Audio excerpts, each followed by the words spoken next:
আপনার পাবনার ভাই আর আপনি হচ্ছে পাবনার চাচা। আপনার চাচা তাহলে আমরা চাচা ভাইস্তি মিলি আমার এই যে ভাইরাল গাছটা কিন্তু বর্তমানে এইটুক লাগাইছিলাম।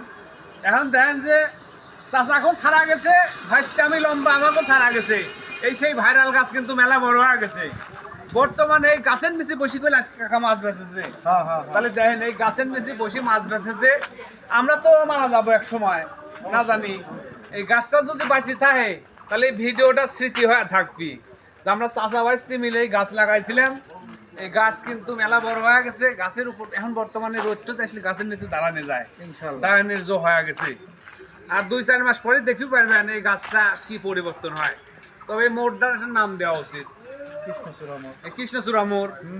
তাহলে ওই আমি তো বলবো না যে আমার কাকা কস্তে এই মোড়ের নাম হবে কৃষ্ণচূড়া মোড়। তবে আপনারাই কমেন্ট করেন, যেহেতু এটা কৃষ্ণচূড়া গাছ, এই মোড়টার নাম কি দেওয়া যায়। তাহলে আমার নাম তো পলাশ, তাহলে এটা পলাশ ফুল গাছ লাগানি যাচ্ছি, তাহলে হয় যাচ্ছি পলাশের মোড়। সমস্যা নাই, এই গাছের কাছে আর একটা লাগাবো না। পলাশ গাছ একটা লাগাও। তো চাচা ভাইস্তি মেলা কষ্ট করলাম গাছের পিছনে। আজকে মাটি দেবো, সার দেবো, পানি দেবো। আর বৃষ্টি আসি কিন্তু গাছ দেখেন এখন লক লক করতেছে। তো সবাই ভিডিওটা বেশি বেশি শেয়ার করবেন আর বেশি বেশি করে গাছ লাগাবেন। আর আমার মতন এই দেখানোর জন্য লাগানোর দরকার নাই, প্রকৃতপক্ষেই গাছ লাগান। তো সবাই ভালো থাকেন, সুস্থ থাকেন, আল্লাহ হাফেজ।